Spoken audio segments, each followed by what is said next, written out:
Bom dia a todos, sejam bem-vindos a mais um webinar. Esse é o 17º webinar do Departamento de Clínica Médica, nós definimos como tópicos avançados em clínica médica. Até então, nós temos focado muito em algumas, não todas, mas uma boa parte das reuniões, em situações do Covid. Recentemente, nós fechamos, até a semana passada, uma série de webinars vinculados a temas de cardiologia com objetivos de formação. Hoje é um webinar muito grato, porque nós temos o convite aceito, e aí eu já inicio o agradecimento ao nosso querido ex-aluno, né, da nossa área de saúde, o farmacêutico Jorge Augusto Siqueira, que ele é o representante da Dotlib, e que lida com as plataformas que nós vamos comentar daqui a pouco. Com a doutora Rosana Evangelista, que é a coordenadora da biblioteca da Faculdade de Ciências Médicas, e o professor Cláudio Coia, que é o nosso diretor associado, nosso vice-diretor, que estará presente para essas discussões. O tema envolve plataformas de segmento e aperfeiçoamento, né, de acompanhamento da área de saúde, tanto do ponto de vista de ensino de graduação, quanto da formação de residência médica. Então, eu quero agradecer muito a presença do Jorge, da Rosana e do Coia, que se dispuseram a participar desse webinar. Então, eu agradeço e passo a palavra, então, ao Jorge para já iniciar a sua apresentação. Muito grato. Obrigado, professor Zoner, pela introdução e pelo convite. Eu vou compartilhar minha tela aqui. Uma satisfação estar podendo falar aqui para vocês. Eu que fui ex-aluno, sou ex-aluno da Unicamp, da área de farmácia. Como o professor Zoner comentou, meu nome é Jorge, eu sou farmacêutico. Entendo que hoje a ideia é fugir um pouquinho do tema de Covid, que foram os temas de outros webinários aí do Departamento de Clínica Médica, e falar de um assunto importante também para o departamento, relacionado a ferramentas e recursos online para ensino e supervisão na área da saúde. Eu trabalho na empresa Dotlib. A Dotlib é uma empresa focada em divulgação de conhecimento científico, periódicos, base de dados, e a gente trabalha com várias marcas, por assim dizer. Então, vocês podem ver algumas delas aí. E a ideia hoje é apresentar algumas coisas que a Unicamp já tem e algumas novidades também que possam ser interessantes para a instituição. Tá? Eu gosto de começar a apresentação até comentando essa charge em específico do pessoal do Mundo Avesso. No passado, a gente tinha normalmente uma fonte de informação, normalmente ela era curada e tinha um instrutor. Hoje em dia, a situação mudou drasticamente. A gente tem um mar de informações, nem sempre são informações de boa qualidade, exemplo aqui do personagem que está olhando, comentando de terra plana, e a gente tem dificuldade em nadar nesse meio de informação, né? Então, é uma realidade que a gente está vivendo, especialmente na área da saúde, e uma outra ótica, até do ponto de vista de ciência, com relação a todo esse conteúdo, essa informação, quantidade de informação que é gerada, entender a ciência como um conhecimento organizado. Se de fato toda essa literatura médica não for organizada, vai ser muito difícil da gente conseguir utilizar isso tanto na educação quanto na prática clínica. E a área da saúde é uma das que mais sofre, de certo modo, com relação a isso, com história de que lá em 1950 gastaria-se 50 anos para dobrar o conhecimento médico, e hoje, em 2020, praticamente hoje, toma-se 73 dias para ter essa duplicação do conhecimento médico. Tá? E essa informação é tão grande que ela acaba não cabendo nos livros. Além dela ter um volume muito grande, é uma informação que é atualizada muito frequentemente. Então, o que a gente está notando é que essas informações, essas ferramentas, elas estão mudando de livro para softwares e ferramentas digitais. Tá? E a biblioteca acaba tendo uma função importante nisso, de colocar isso dentro do portfólio de ferramentas que eles oferecem para o conhecimento dos estudantes e profissionais de saúde. Agora, mesmo essas ferramentas digitais sofrem um pouco com isso também, com esse excesso. Em 2017, esse trabalho de um pessoal do Bay State Medical Center, lá dos Estados Unidos, avaliou com os profissionais de saúde qual eram os gaps de informação que eles tinham, as dúvidas clínicas que eles tinham, né? Como que eles identificavam e respondiam a elas. A maioria deles respondeu que falta de tempo é a principal barreira para não correr atrás dessas respostas, e muitos responderam também que não tinham treinamento formal em buscas de bases de dados, e muitos desconheciam os vários recursos digitais. Tá? Dentro da educação em saúde, pensando até do profissional médico e até dos outros profissionais de saúde, muitas ferramentas vão ser utilizadas ao longo do treinamento desse profissional. A gente pode imaginar ali, num pensamento mais linear, um ciclo básico tem uma ferramenta específica. Quando você vai em direção ao conhecimento de patologia, outra ferramenta. E até na prática clínica, uma ferramenta ainda distinta. A gente sabe que o conhecimento acaba não sendo tão linear assim. O conhecimento e a educação, e a gente aprende de certa maneira melhor quando tem um ambiente até um pouco caótico, e a gente vai discutir um pouquinho depois. Então, é interessante que essas ferramentas que estão disponíveis aí estejam disponíveis para todas as etapas do ensino, né? Então, que, por exemplo, uma ferramenta da prática seja disponibilizada e visualizada por alguém que está ali no começo da graduação, no ciclo básico, e vice-versa, quem está na prática também possa utilizar ferramentas do ciclo básico, por assim dizer. Tá? Recentemente, o Bill Gates fez esse comentário, e é um comentário que se aplica bem à situação da transformação da biblioteca propriamente dito e dos conteúdos. Ele mesmo comentou que os livros-textos estão se tornando obsoletos, e ele comenta que nem o melhor texto vai ser capaz de entender quais as necessidades que eu tenho, por exemplo, de um aprendizado. Essa foi exatamente a frase que ele disse, e ele comenta, claro, puxando um pouco a sardinha para o lado dele, que softwares podem ser usados para melhorar e tornar a experiência de aprendizado mais dinâmica. Tá?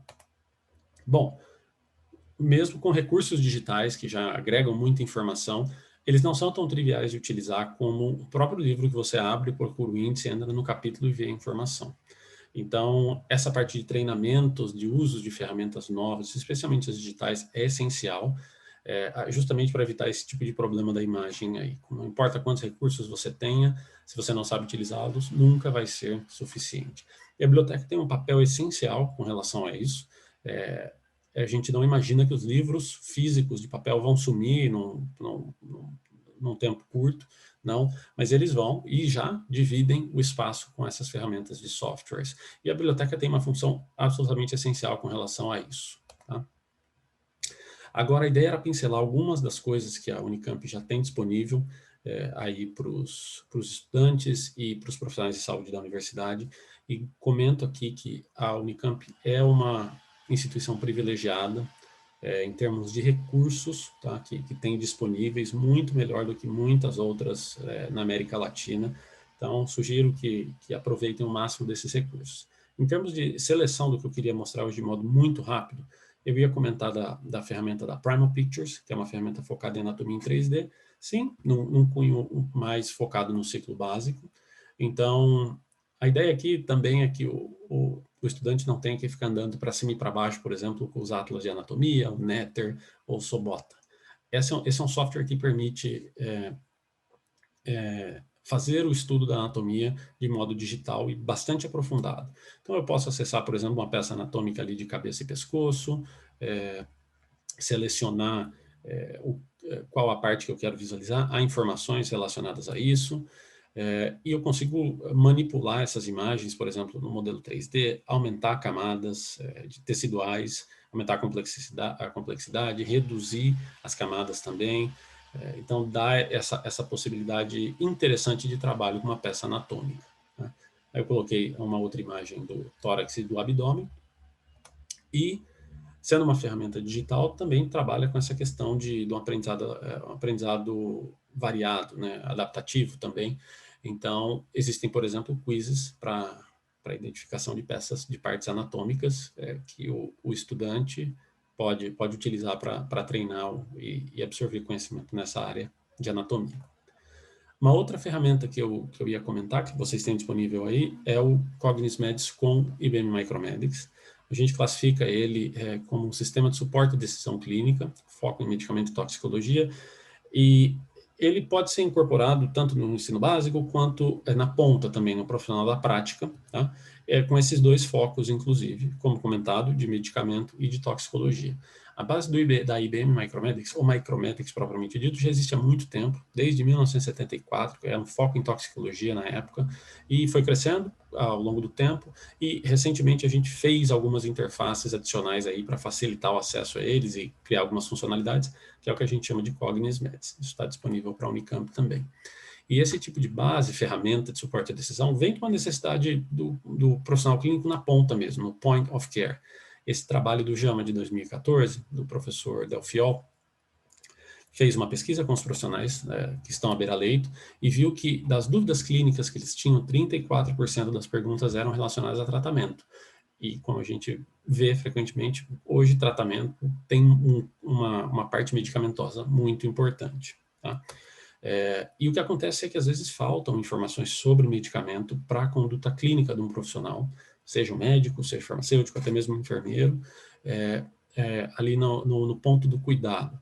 E isso eventualmente acaba levando a erros de medicação, eventos adversos a medicamento, e, enfim, isso gera um custo para o serviço de saúde. Eu coloquei alguns dados aí específicos dos Estados Unidos, que sempre faz um trabalho importante com relação a isso, identificando que 1 em cada 3 eventos adversos hospitalares podem estar relacionados a medicamentos, tá? E que isso pode prolongar a internação hospitalar, às vezes até a mais de 4 dias. A ferramenta do Cognismeds com Micromedex tem essa cara, tá? A ideia é que você resolva suas dúvidas e problemas e até pesquisas relacionadas a medicamento com ela. Então, por exemplo, se eu quiser saber indicações off-label da modafinila, que é um medicamento que tem bastante uso off-label, eu posso acessar ali quais são os usos clínicos para os quais esse medicamento pode ser usado. Então, aí eu acho que eu vou acessar a esquizofrenia, adjunto, eu consigo ver se é eficaz, qual a recomendação, qual a força de evidência, o que tem de literatura por trás desse uso clínico, tudo dentro dessa ferramenta. Do ponto de vista toxicológico, imagina um paciente que acaba tendo uma intoxicação por um benzodiazepínico, por exemplo, tem um mar de informações de toxicologia dentro do Micromedex e do Cognis também. Por exemplo, aqui com reportes de caso de uma intoxicação por benzodiazepínico, tá? Com essa descrição toda. Do ponto de vista neonatal e pediátrico, eventualmente, doses para esses pacientes não são triviais de fazer cálculos, eventualmente são regras de 3 que podem ser um tanto quanto complexas. Então, existem ferramentas aí dentro do Cognis e do Micromedex que podem ajudar com isso, como essa calculadora de dose para paciente neonatal. E a própria parte de interação medicamentosa, uma parte que os farmacêuticos gostam bastante, e aí eu posso colocar os medicamentos que o paciente está utilizando e acessar essas informações de interações medicamentosas com alimento, entre medicamentos, com gravidez, com lactação, e avaliar questões de documentação e literatura por trás dessas informações também. Agora, passei rápido por isso justamente porque a biblioteca já tem treinamentos planejados para essas ferramentas, então acho que depois a Rosana vai comentar um pouco disso. Agora, falando um pouco de novidades, do mesmo jeito que as bibliotecas estão se alterando, estão se ajustando para essa nova realidade de conteúdos digitais, as editoras que fazem publicação científica também. Então, o BMJ Best Practice é uma ferramenta de suporte à decisão clínica, criada pelo próprio The BMJ, British Medical Journal, que é uma editora que nasceu lá em 1840 no Reino Unido, e desde então vem com um periódico científico muito renomado, com alto fator de impacto, e que também tem notado que os profissionais de saúde, tanto os estudantes e os profissionais de saúde, enfrentam realidades complexas lá na ponta. É uma realidade em que eles precisam de informação de qualidade, de evidência, resumida para a tomada de decisão. Tá? Então, do mesmo trabalho que eu comentei ali, em 2014, quando se perguntou para aqueles profissionais das dúvidas clínicas por que eles não iam atrás, falta de tempo. E já um entendimento de que se eles forem atrás da resposta, a resposta vai ser muito longa e vai tomar muito tempo para ele abstrair aquilo e tomar uma decisão.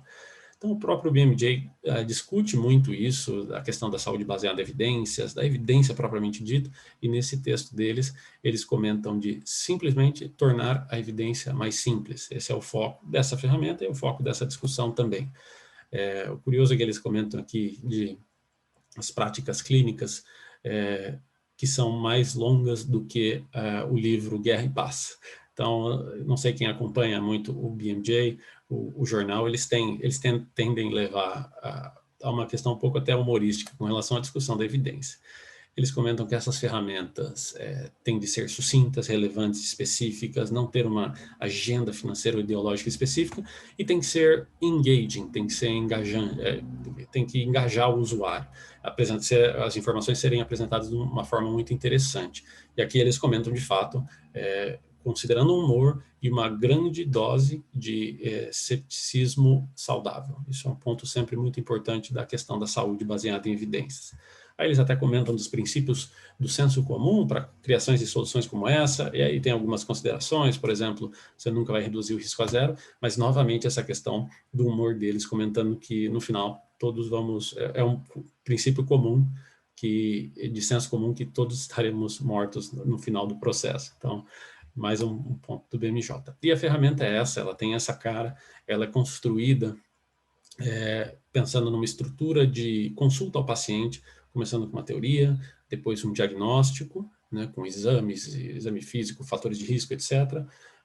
O gerenciamento da terapia, o manejo e um follow-up, que é o acompanhamento com monitoramento, complicações e prognósticos. Eu coloquei algumas telas para ilustrar aqui, por exemplo, história exame clínico, fatores de risco, e observem que é tudo de fato estruturado, um acesso rápido, você consegue entrar e ver a informação. Se você quiser mais detalhes, tem a referência para você ir, e as referências são muito extensas dessa ferramenta também. As investigações, então, quais os exames a se solicitar, no primeiro momento, exames a serem considerados, a parte de diagnóstico diferencial. Então, aqui a gente está vendo uma monografia da gota, então, quais são os outros diagnósticos que poderiam ser diferenciais aí, no caso artrite séptica, quais são os sinais e sintomas, quais as investigações que eu tenho que fazer para excluir ou incluir esse diagnóstico, e a parte de algoritmo de tratamento, que eu, como farmacêutico, gosto, particularmente nessa base, em que eu consigo ir direto nas doenças específicas, ou pelo menos no estado delas, e ver rapidamente qual é a primeira linha, qual é o adjunto, qual é a segunda linha, etc. Tá? Então, aí eu só mostrei mais um exemplo da colchicina e as informações da dose dela para o uso na gota aguda, como primeira linha. E também, claro, a parte de complicações. Recentemente entraram tabelas clínicas, inclusive tabelas de evidência, com algumas perguntas clínicas no modelo do PICO, né? Usando, inclusive, a estrutura do GRADE e a própria classificação da BMJ de efetividade. E, recentemente, até em algumas avaliações do Reino Unido, de interesse dos usuários até do NHS, a questão das comorbidades associadas aos tratamentos, que os pacientes nunca vêm com uma doença só, eles vêm com várias. Então, nesse documento do COVID aqui, você consegue ver que ele inclui o tratamento da hipertensão no meio do tratamento de um COVID leve. Quem gosta de podcasts pode até acompanhar o podcast do BMJ Best Practice nos principais aplicativos aí. E o interessante do aplicativo do BMJ, do podcast, é que ele é curto, comparado com outros aí de uma hora e meia. Então, é até interessante tomar uns 20 minutos aí para escutar sobre depressão com um especialista que envolveu a criação do conteúdo para o BMJ. E, por último, a ferramenta do New England Journal of Medicine Knowledge Plus. Esse aqui é uma ferramenta de sistema de aprendizado adaptativo. Da mesma maneira como o BMJ, o New England também começou há muito tempo atrás, em 1812, ganhou o nome oficial de New England Journal of Medicine em 1928 e, ao longo do tempo, se adaptou simplesmente de uma oferta de um periódico científico para a ferramenta. E a ferramenta que eles acabaram focando é na questão de ensino. A gente pensa no ensino tradicional como aquele que é o ensino para todo mundo, o mesmo ensino para todo mundo. Primeiro se expõe o conteúdo, depois se faz uma avaliação, se ignora o que o estudante normalmente já conhece e já traz de bagagem. Aqui, a ferramenta que a gente vai discutir rapidamente foca em aprendizado adaptativo. Então, se adapta ao indivíduo, normalmente se faz uma avaliação inicial e depois se expõe um conteúdo específico quando necessário. Então, é uma outra abordagem com relação à aprendizagem. E aí, esse trabalho de 2018 comenta isso, que quando se fala em aprendizagem adaptativa, entende-se que a aprendizagem funciona de maneira caótica, um pouco como a gente comentou lá no começo, não é tão linear como o ciclo básico, patologia e a prática, a aplicação, né? é tudo meio misturado. E essa maneira caótica pressupõe também que há vários caminhos para se atingir o mesmo objetivo. Dentro da ferramenta, uma das coisas mais importantes é a maneira como ela é estruturada. A ideia é aprender com resolução de problemas. São casos clínicos, então há um contexto e há uma narrativa. Isso ajuda o estudante a memorizar as informações. Além disso, trabalha também com a questão do aprendizado ao longo do tempo. É o que eles chamam de spaced repetition. Não adianta você estudar muito conteúdo agora e revisar isso lá na frente. Com o tempo, você vai esquecendo o conteúdo. Então, existe dentro da ferramenta essa ideia de retomar alguns conceitos, às vezes até de maneira um pouco distinta, para que eles sejam reforçados ao longo do tempo. Por isso que tem essa curva aqui em específica e vai retomando com essas revisões. O reforço e a repetição acabam, inevitavelmente, são essenciais para o aprendizado.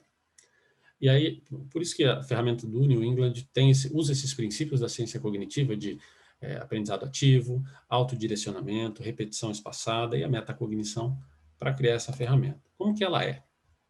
Essa é a cara dela, tem todas as especialidades ali. Uma vez que eu clique em uma delas pela primeira vez, o sistema vai iniciar essa questão da metacognição e vai te perguntar o quanto eu sei daquela ferramenta. Tá? Aliás, perdão, o quanto eu sei daquela especialidade. Então, você pode ajustar e, a partir daí, as perguntas vão ser específicas para isso. E aí eu coloco um caso aqui da própria ferramenta, que é de cardio, um paciente de 79 anos, está usando lisinopril, sem novos sintomas, e aí comenta aqui a história da pressão dela, da fibrilação atrial, e vai iniciar o anticoagulante e pergunta qual o próximo manejo, o que mais é feito.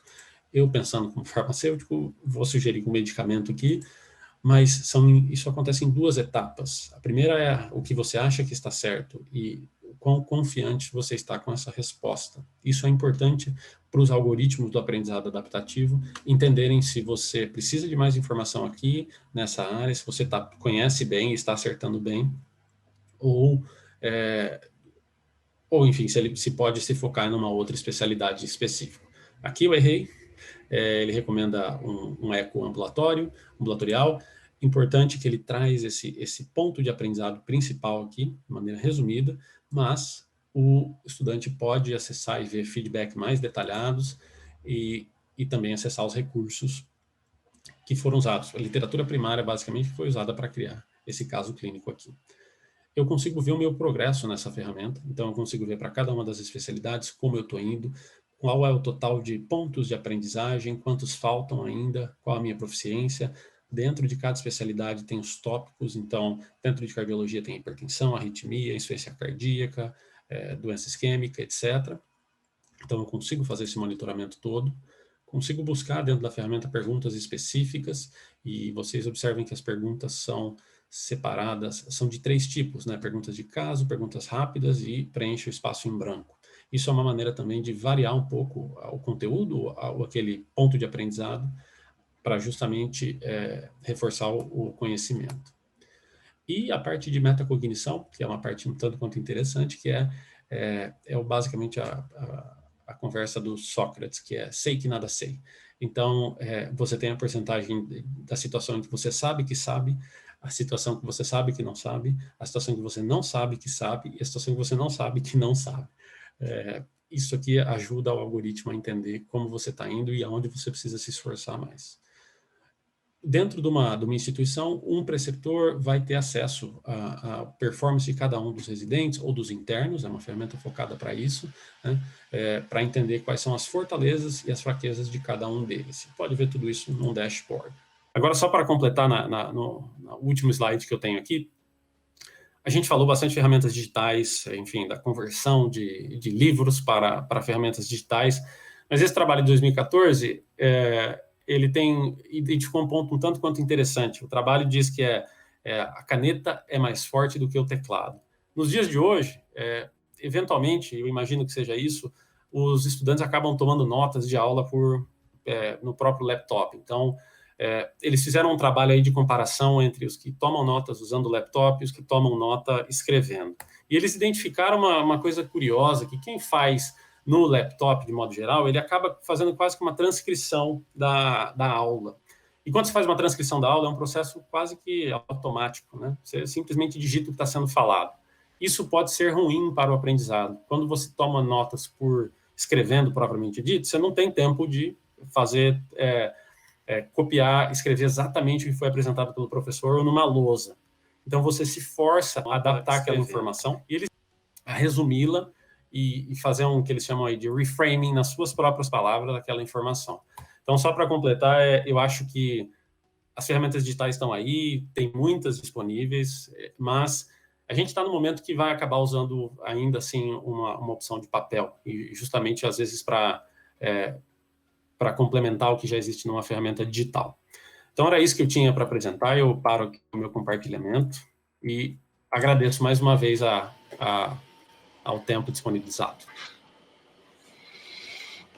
Jorge, muito obrigado, excelente apresentação, envolve, inclusive, dinâmica de ensino, do ponto de vista pedagógico, das melhores condições de tentar absorver e fazer com que o aluno realmente aprenda a utilizar as ferramentas e fixar conhecimento, né? Isso é muito importante para nós.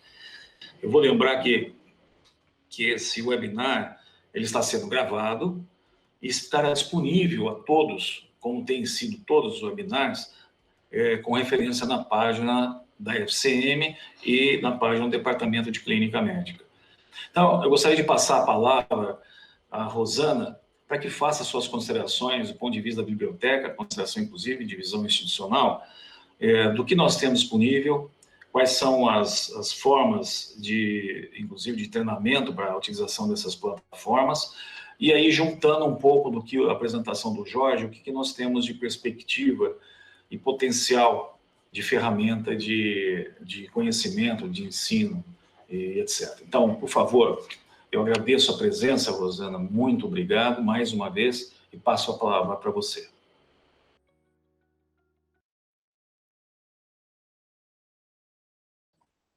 Bom dia, estou compartilhando a minha tela. Se houver algum problema, vocês podem me avisar. Nesse momento, então, eu apresento em tela cheia. Bom, de início, então, eu gostaria, né, de cumprimentar o nosso diretor associado, o professor Dr. Cláudio Coy, e também ao Jorge da DotLib. E agradeço ao professor Dr. Ricardo Zoller, chefe do Departamento de Clínica Médica, pelo convite para este evento. Agradeço a DotLib por trazer tema relevante à nossa comunidade, né, da FCM da Unicamp. Certamente são ferramentas consolidadas, né, na área da saúde, e também podemos conhecer aí algumas mais recentes. Eu gostaria de apresentar algumas questões que envolvem os acessos, né, do que já existe, então, no rol aí de ferramentas da universidade. Então, nós temos, eu trago hoje duas questões, né, bem específicas, que nós temos, hoje na universidade, nós temos aí um acesso via VPN e um adicional, que é o acesso via CAF. Tá? Então, talvez algumas pessoas ainda não tenham ouvido falar sobre esse tipo de acesso. Eu só queria pontuar que quando a gente faz um acesso via CAF, específico para recursos que só são adquiridos apenas pela CAPES. Então, na universidade, na Unicamp, nós temos recursos que a CAPES não assina. Obviamente que nós não duplicamos esse acesso. Então, eventualmente, como é nesse período, né, que estamos vivendo com bastante acesso via VPN, eventualmente pode ocorrer alguma manutenção ou alguma outra questão envolvendo esse acesso, o pesquisador pode fazer uso desta outra ferramenta que é o CAF, e então, relembrando, né, reforçando, ao acesso aos conteúdos que são específicos da CAF. Tá? Então, no site da biblioteca da FCM, nós dividimos esse conteúdo de acordo com a sua aplicabilidade. Né? Então, como o próprio Jorge informou, nós temos outros recursos também, né?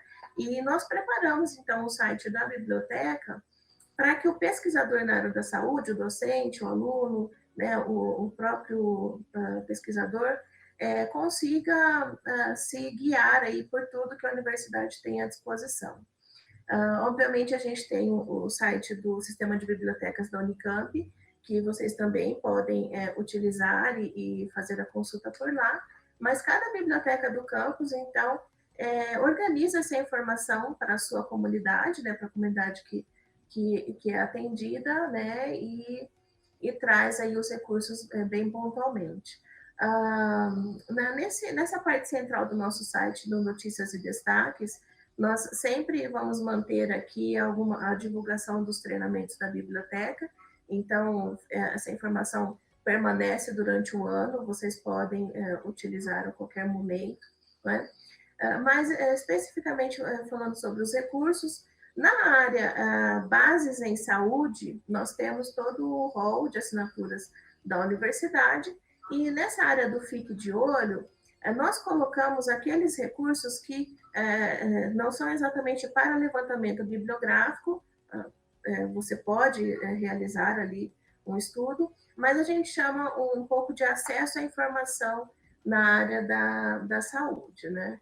Então, nós temos recursos educacionais informacionais e recursos que são especificamente utilizados para levantamento bibliográfico. Então, nessa área do Fique de Olho, para ser uma coisa rápida e pontual, eventualmente um docente, um profissional precisa deste recurso específico, então nós elencamos aqui nessa lateral que nós temos aí de mais pontual, que são utilizados em aulas, né? O Jorge comentou um pouquinho sobre o Primal Picture, já é uma ferramenta bem consolidada, que já tem muitos anos que a universidade tem acesso, na verdade, pelo portal CAPES, né? Já está muitos anos no portal CAPES. E os recursos, né, que a gente denominou como levantamento bibliográfico e que estão bastante voltados para a questão da medicina baseada em evidência e todas as pesquisas que podem ser efetuadas por esses recursos, tá?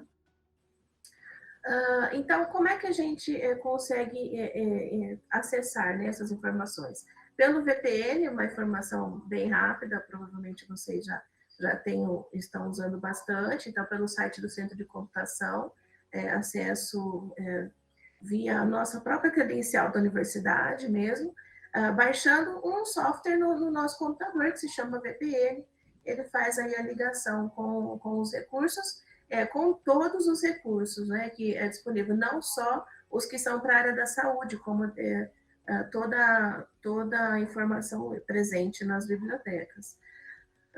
E esse que eu gostaria de pontuar, então, é o acesso via Comunidade Acadêmica Federada do Portal CAPES.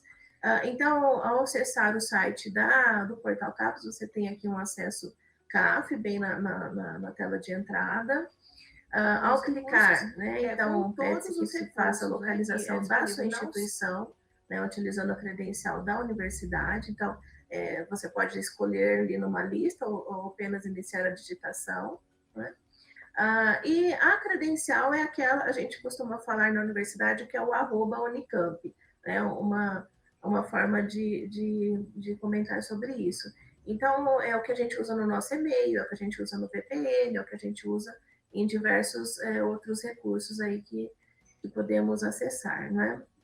Então, colocando estas credenciais, o seu acesso, então, permanece aqui logado para a instituição. Então, no rol de assinaturas que são especificamente da CAPES, você vai conseguir ter acesso. Eventualmente, um pesquisador faz essa busca direto do portal CAPES, né? Vamos dizer assim.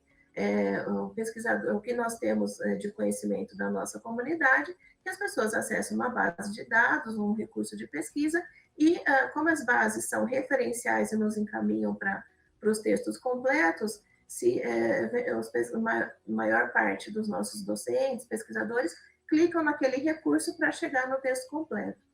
Então, pode haver essa diferença, que um docente está acostumado a utilizar um periódico e ele não é de assinatura do portal CAPES se você está pelo acesso CAF. Então, essa consideração deve ser feita sempre que utilizar um recurso ou outro. né? Então, nós temos informado nos últimos treinamentos que estamos entrando para a comunidade sobre o acesso CAF, especialmente nessas condições, né? Eventualmente, uma situação de manutenção ou outra situação que ocorra ali com o nosso VPN, mas que o melhor e o ideal é que se use o VPN para todos esses acessos, tá? Então, os acessos logados, a gente sempre gosta de pontuar nos treinamentos que a gente oferece para a nossa comunidade, né, o nosso atendimento mesmo ao pesquisador. O acesso logado, tanto via VPN quanto via CAF, nos proporciona diversas situações, né? Então, direto, se você está logado via VPN, direto da base de dados para o texto completo, se você está num recurso, algum desses recursos, como o Primal Pictures ou outro que nós vimos aí durante a apresentação, você consegue fazer situações que a própria ferramenta disponibiliza. Então, além de estar logado nesse acesso VPN-CAF, as próprias ferramentas nos permitem fazer contas, né, acessar, ter ali um login nessas próprias ferramentas. Então, algumas plataformas, inclusive, nos fornecem essa questão de apoio ao ensino, né, como também foi comentado, download de texto completo, a gente tem utilizado bastante, e também os conteúdos mais recentes que estão à disposição, né, principalmente dos periódicos que nós temos acesso, nós conseguimos ali ter informação bem recente. Então, eu gostaria, então, de agradecer mais uma vez, né, de estar aqui com vocês, e continuamos à disposição. A equipe da biblioteca tem atuado bastante, bem perto do nosso professor, do nosso pesquisador, para que realmente todos estejam aí continuando a sua jornada, apesar do momento que vivenciamos. Então, eu agradeço e retorno a palavra ao professor Dr. Ricardo Zomer. Doutora Rosana Evangelista, muito obrigado pela sua apresentação, sempre muito clara, muito precisa, e eu gostaria, e depois nós vamos passar algumas situações de questão, de perguntas, gostaria de passar a palavra agora com satisfação ao professor Cláudio Coy, o nosso diretor associado, nosso vice-diretor da Faculdade de Ciências Médicas, envolvido, inclusive, diretamente com o ensino, e para suas considerações. Professor Cláudio Coy.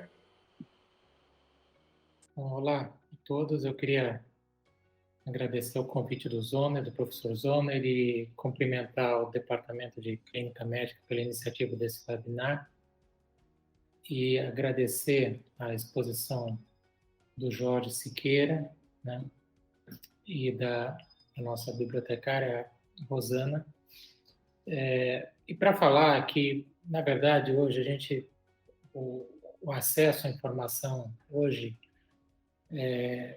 a gente não conhece todas as disponibilidades que existem, elas surgem, as ferramentas surgem de uma forma muito rápida e a gente muitas vezes desconhece. Então, isso é um webinar como esse aqui, mostra as potencialidades que a gente tem de estudo, de ensino na nossa faculdade, né, certo? A Rosana colocou bem isso aqui, que a biblioteca ela disponibiliza essas informações, né? Muitas dessas informações, e é o papel novo da bibliotecária, da biblioteca, que é o papel moderno.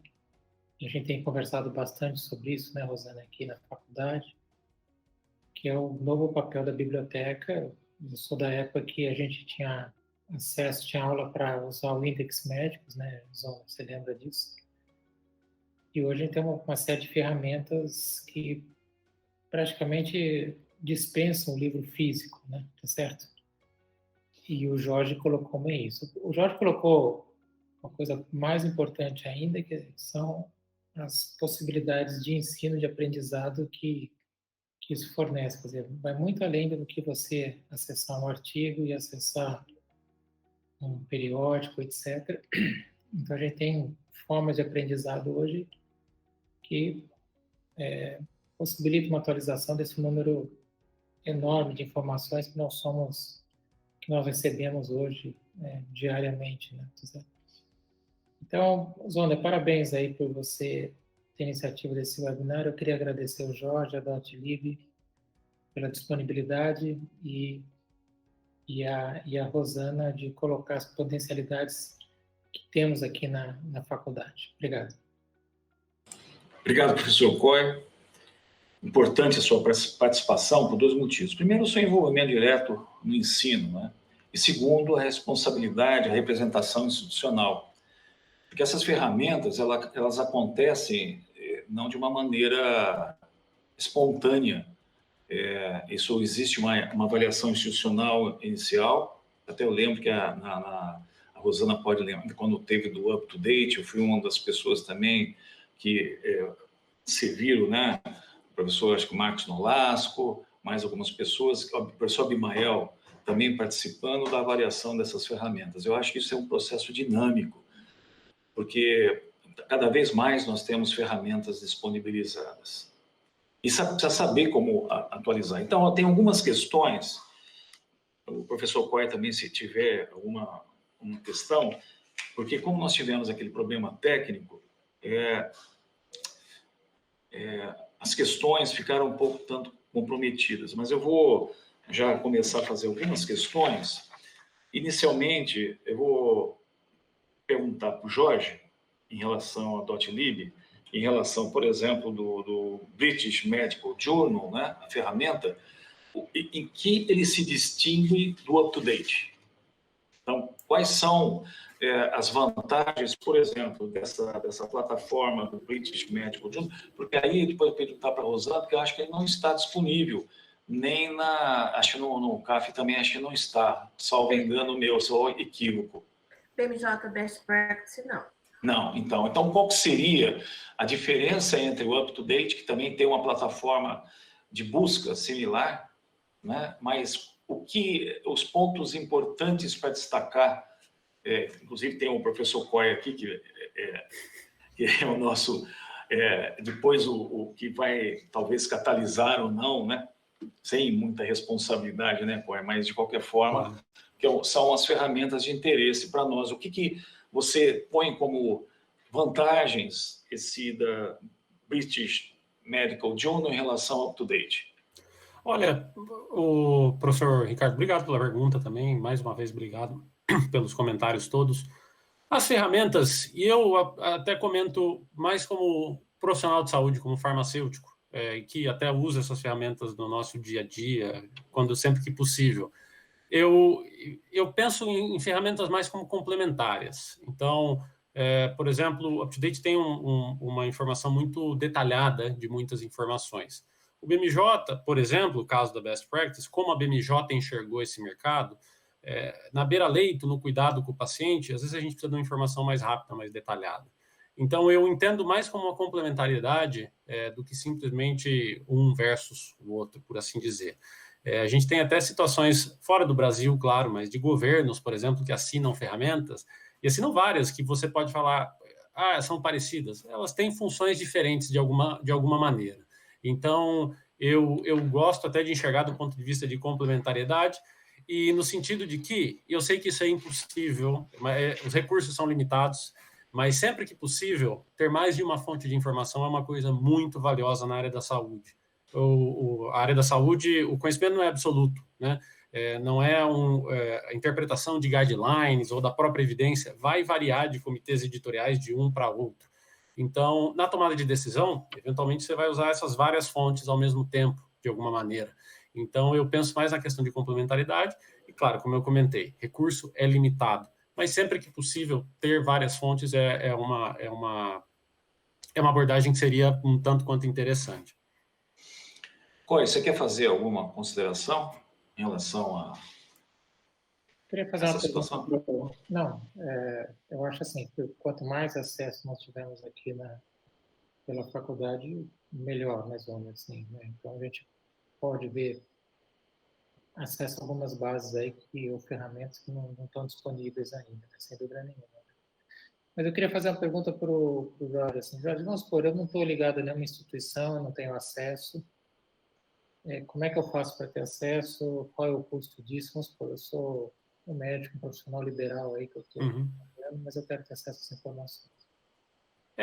Acho que das duas ferramentas que eu mostrei aqui, essas mais novas, né? O Micrometrics, especificamente, que você já tem aí, acaba tendo sempre um vínculo institucional. É uma instituição assina e os profissionais dela acessam. O BMJ e o New England, você tem opções de assinaturas individuais. Então, e o custo eu não sei te garantir, precisaria dar uma olhada. Mas é uma ferramenta que você poderia assinar por conta própria, por exemplo, para ter no seu aplicativo, enfim, como assinatura, como se fosse uma pessoa física.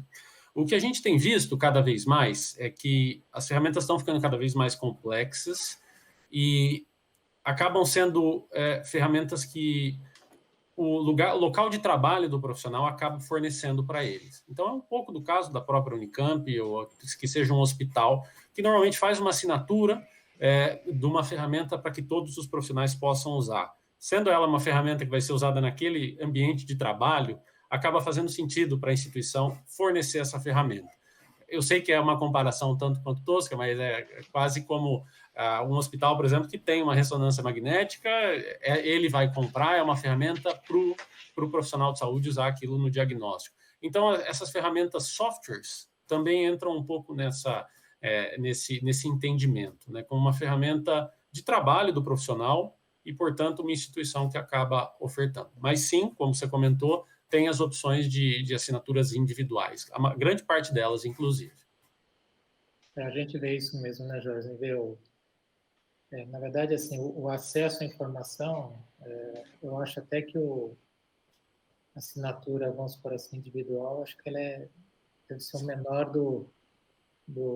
é pequeno, né? Quer dizer, normalmente o profissional vai ter acesso através de alguma instituição, hospital privado, ou alguma forma ele vai receber esse conteúdo, não necessariamente através de assinatura. Existe um outro ponto que eu até comento aqui, que é um tanto quanto interessante. A gente está numa fase complexa aí do Brasil de alteração de Lei Geral de Proteção de Dados. E quando se fala em Lei Geral de Proteção de dados de pessoas, a gente lembra da história dos dados de paciente. Essas ferramentas estão ficando cada vez mais complexas agora. Então, não é simplesmente, futuramente, a gente vai ver que você não vai simplesmente entrar numa ferramenta, digitar o nome de uma doença e ter aquela informação. Eventualmente, você vai colocar dados do seu paciente lá, e aí ele vai dar uma orientação muito específica para aquele paciente específico. Então, quando se trata em dados de pacientes, aí a coisa fica um pouco mais ampla, porque o paciente está sendo tratado numa instituição, então a instituição precisa ter cuidado com os dados dele.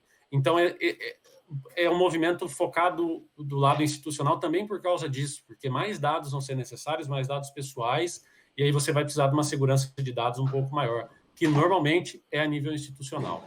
Então, a gente tem visto essa modificação também. Uma outra ferramenta que a gente tem aqui de dosagem, isso acontece bastante.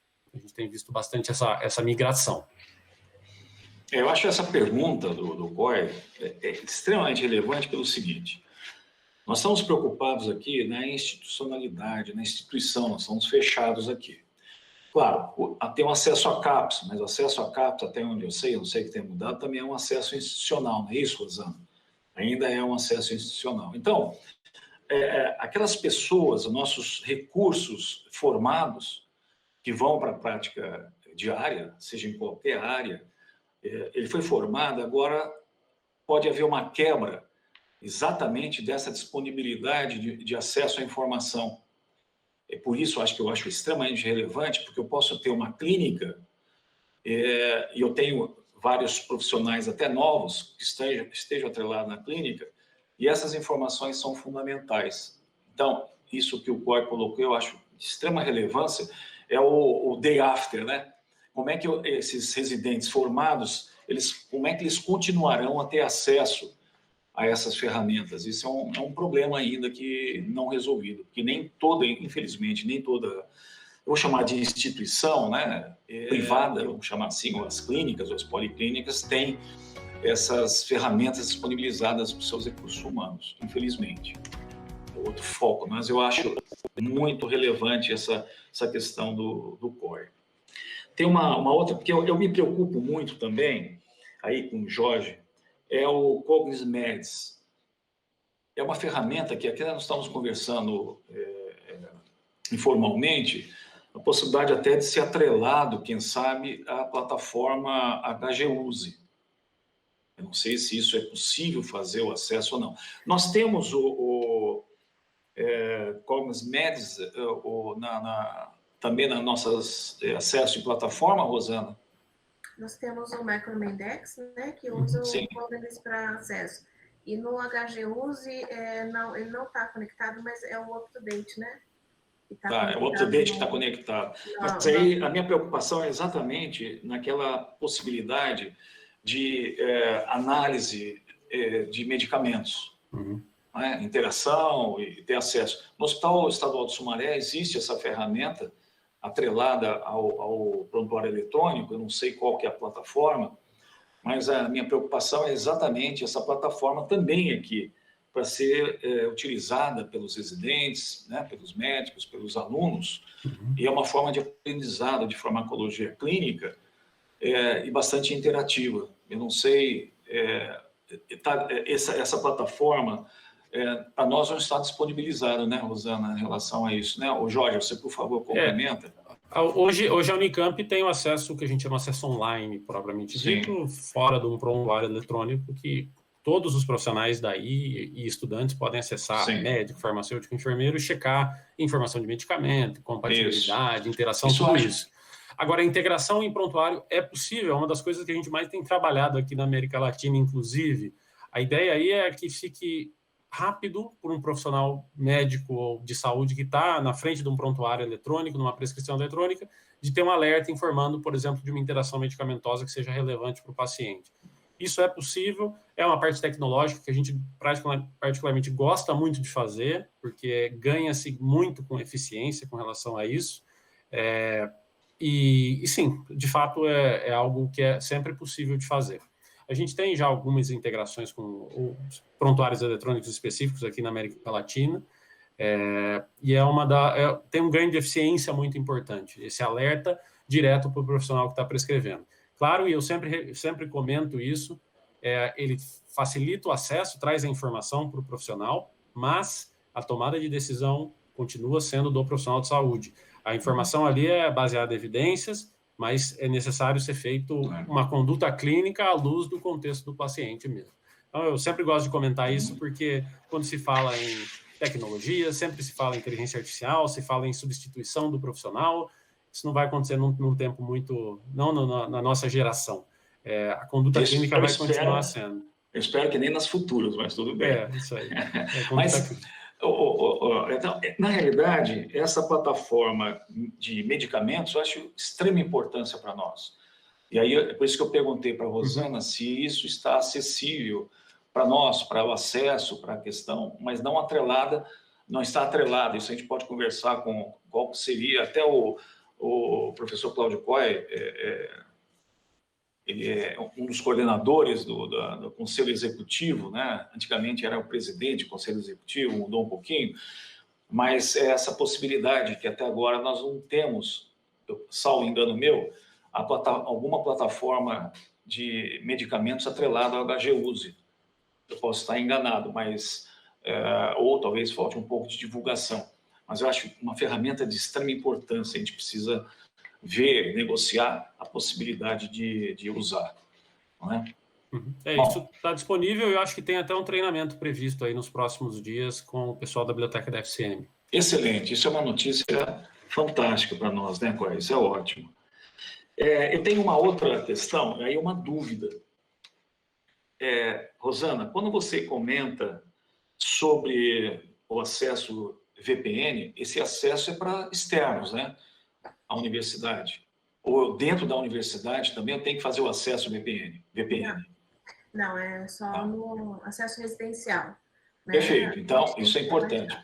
Perfeito, essa informação é importante, porque deu a impressão de que os acessos preferenciais seriam VPN para poder você, então...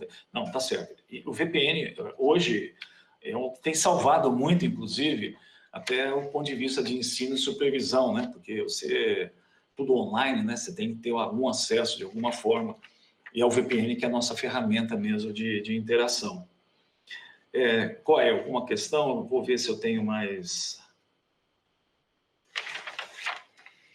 Eu confesso que volta e meia eu acesso a biblioteca como se eu fosse um leigo do ponto de vista de informação. Quero saber quais são as facilidades de eu acessar. E nem sempre eu tenho esse acesso muito fácil, até pelo layout, né, de passo a passo para você acessar.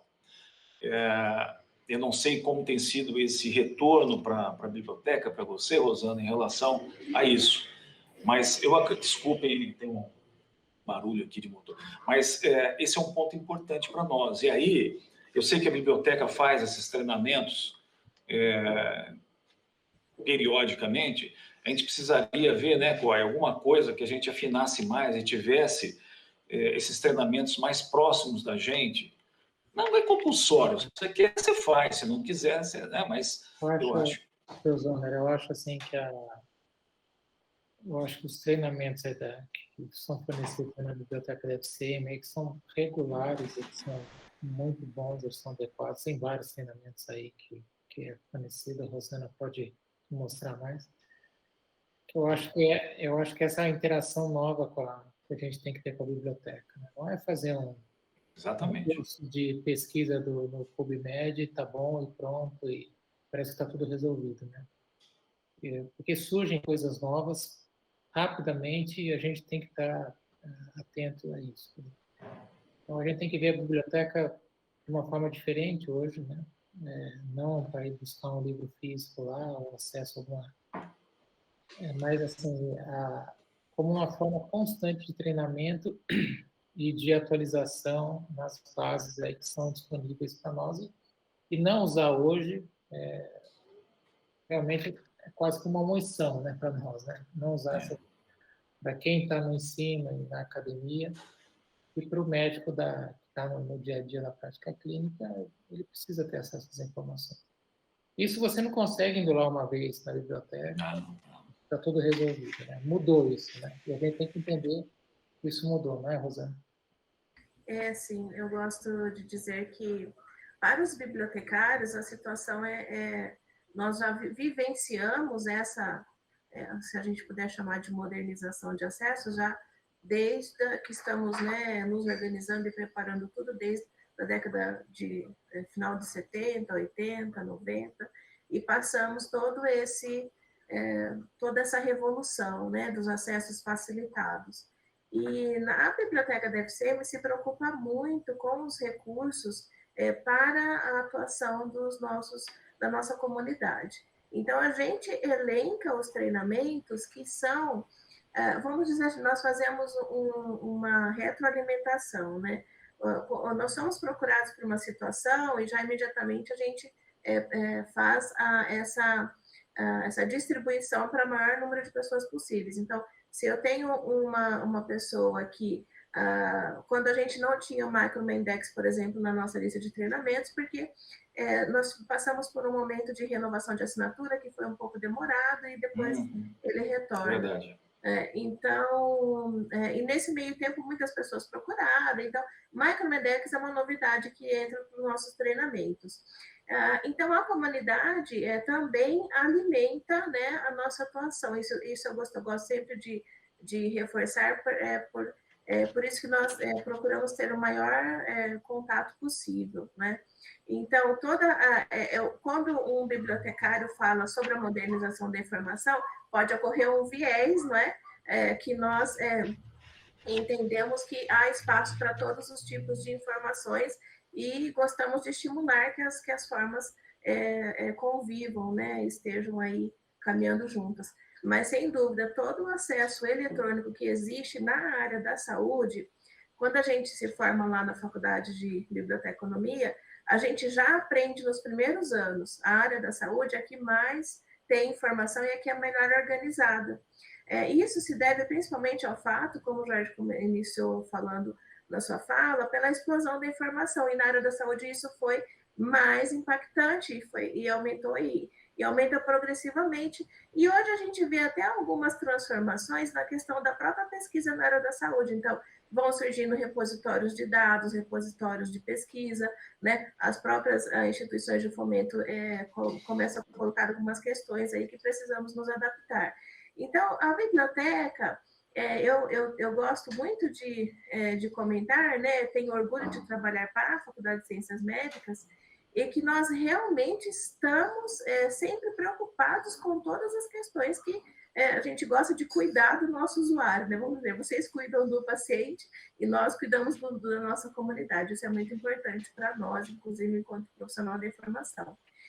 Então, professor, desculpa, até prolonguei um pouquinho a minha fala, mas se deixar, eu vou falando do negócio é um tema que me agrada muito. A minha formação eu sempre gostei muito dessa área. Então, como o próprio doutor Cláudio Coy comentou, a gente passou por transformações, sim, né? Mas eu gostaria de dizer que o profissional da informação, né, o bibliotecário, incluído nesse rol, ele tem se preparado há muito tempo para isso que está, né, que chega até nós. Que bom. Não, mas esse teu entusiasmo é importante para a gente. Não, pode falar à vontade. Uma pergunta final, quer dizer, final que em relação ao que eu gostaria de... Não é nem uma pergunta, mas talvez uma reivindicação. Como é o trabalho, esse forma de trabalho? Claro, você não pode, como é que fala, exigir de ninguém. Cada um precisa tomar suas iniciativas e ir atrás das ferramentas. Mas como é o trabalho em relação à Coreme, à pós-graduação e à SEG? Como é o trabalho da biblioteca em relação à apresentação dessas ferramentas e estímulo para a utilização e até chamar para essas apresentações mais formais? Rosana. Agradeço, professor, por fazer essa colocação. Eu coloco que nós temos, nesses últimos anos, um trabalho muito mais perto da comissão de pós-graduação, né? Estamos atuando juntamente nas questões que envolvem a defesa das teses. Mas, com relação ao aluno da pós-graduação, tem nos procurado muito para as questões que envolvem pesquisa nessas bases de dados. Então, é um público que realmente nós vemos que a informação dissemina muito rapidamente entre eles, né? E temos sempre entrado em contato com os secretários, com a própria coordenação da comissão, né? Para os demais departamentos, nós sempre enviamos informações, né? E a graduação, por exemplo, acho que pelo próprio nível de maturidade do estudante, ele não procura muito esse recurso eletrônico. Talvez, né, o docente tenha ali um papel importante durante a sua aula para fazer essa ligação. Não sei, é apenas uma ideia que me ocorre. Mas nós temos, sim, entrado nos últimos anos, nos primeiros anos da graduação, para fazer a divulgação, não é? Então, ele vai procurar muito mais a biblioteca ainda por conta da literatura que ele precisa para a sua própria formação.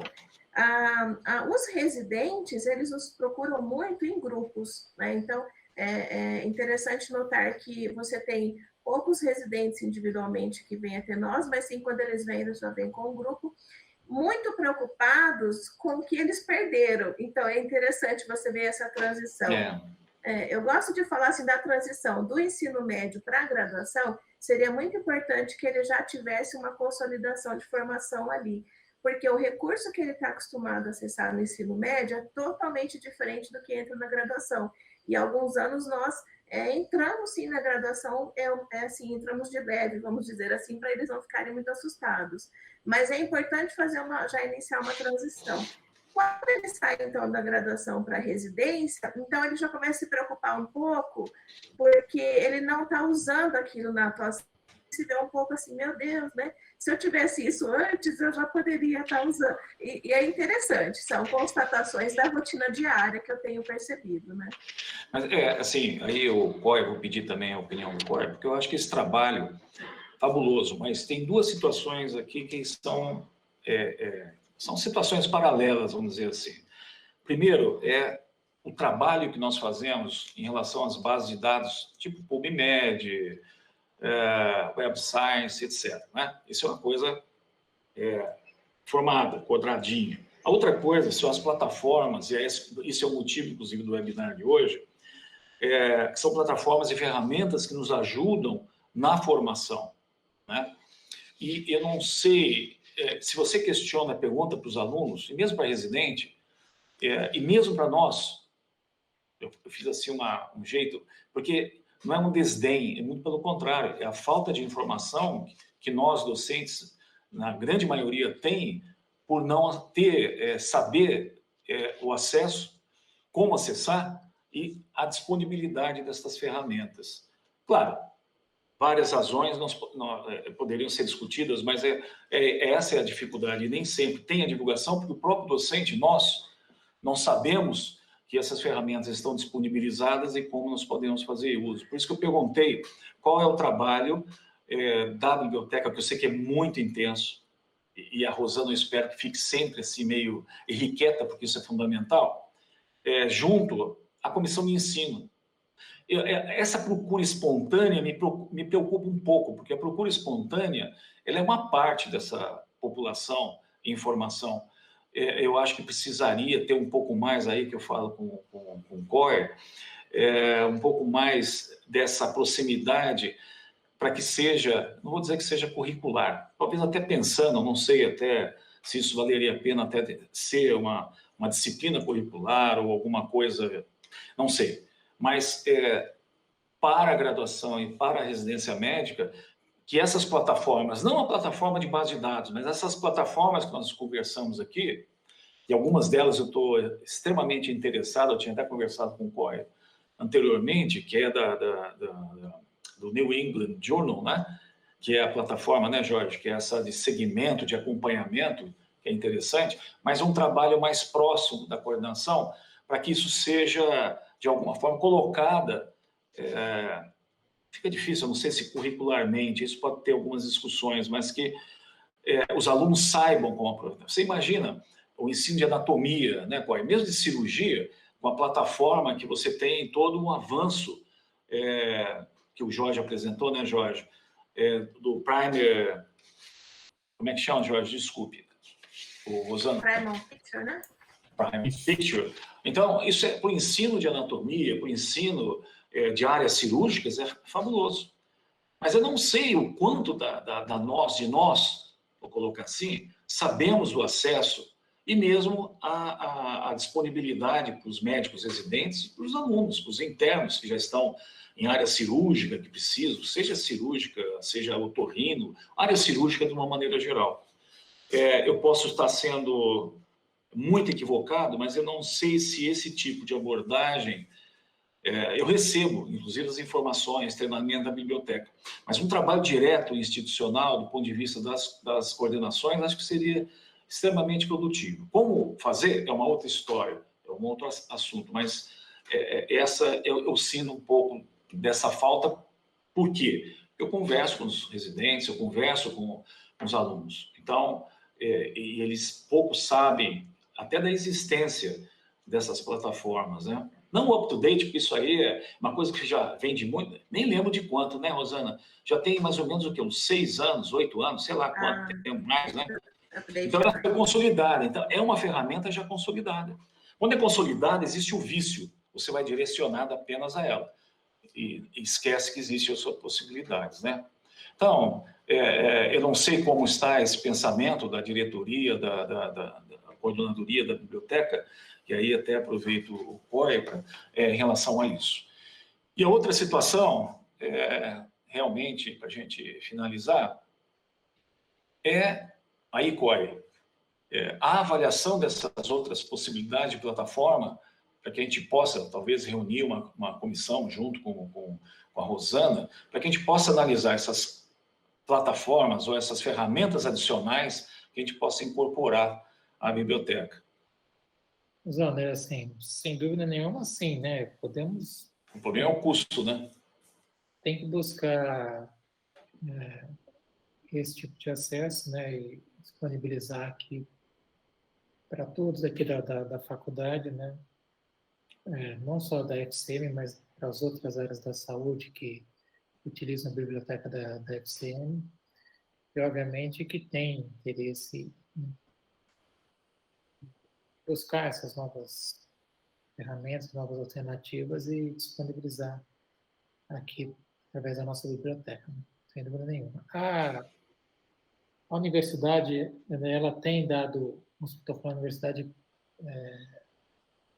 não faculdade, a universidade como um todo, ela tem, a Rosana sabe bem disso, ela tem, de uma certa forma, facilitado esses acessos, né, às bibliotecas do campus aqui. Então, é bem possível, sim. Bem, apenas uma... Então, eu gostaria, se fosse possível, que a gente estabelecesse nesta reunião a possibilidade, porque existem... então, Rosana, me ajude, são 2 ferramentas, é isso, Jorge, que não está disponibilizado pelo Unicamp, é isso? Uma do New England, não é isso? Isso. E a do BMJ, que foi do a que eu MJ, apresentei. isso. Então, acho que valeria a pena, talvez, não é para tu ter comissão, mas tem uma comissão realmente precisa, porque tem que ter justificativa, tem que ter um relatório, e talvez, se a Rosana pudesse assumir, né, essa possibilidade de conversa com a DotLib e ver se existe isso, e obviamente chamar vários de nós aqui para teste, né, teste das plataformas possíveis. Se isso for uma proposição... Possível é de interesse nosso, né, disponibilizar, sem dúvida. Excelente, então já fica uma proposição desse webinar.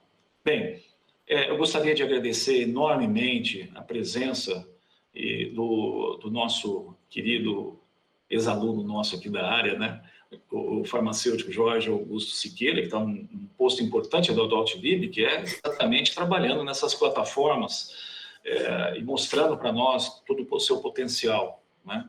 Agradecer a doutora Rosana Evangelista, nossa querida Rosana, pelo apoio que tem dado para nós, trabalho incessante, eu sei, já acompanho isso já há alguns anos, né, Rosana, de tentar trabalhar, inclusive, na congregação, já fizemos uma reunião até no departamento de clínica, né, quando era possível, né, fazer presencial, porque eu já não aguento mais esse virtual, mas é o que nós vivemos. Então, agradecer muito o empenho, né, e agradecer, obviamente, a presença do professor Coy. Eu inverti os agradecimentos porque é muito importante, porque senão esse webinar não aconteceria.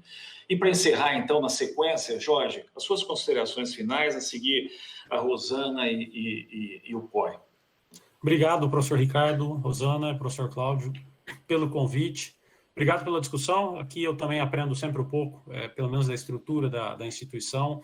Gosto muito da Unicamp, como saí daí, então agradeço o convite mais uma vez. Torço que a gente consiga manter contato, que vocês tenham interesse em novas ferramentas, que as coisas melhorem para a universidade pública de um modo geral, né?